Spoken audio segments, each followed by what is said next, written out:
Nebalma waka fulibe ania anga bololo froba kumoro wolanda kene ye ni oye réseaux sociaux ye amina andamara TikTok la. TikTok ni ibe ale kono ni ibi barake ale la ni ibe fe ka ale ika profil photo mumbe ika profil jaka ni ibe fe ka ale yelema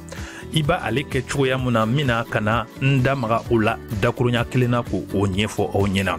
ni be fe ko o barake ibe soroka don TikTok kono ka digo kanko o daele ale mana daele ibi inye jigin kana ika profil la moi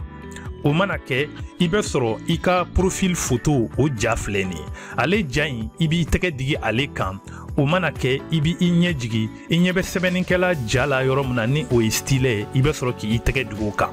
ibana ke ibe soro ka do ika galerie photo konna la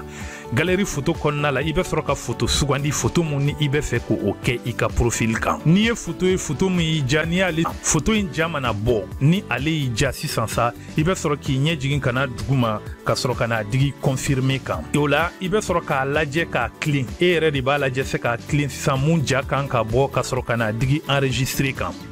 no kera ko bandron ibe soro ka ola ka sigin i kofe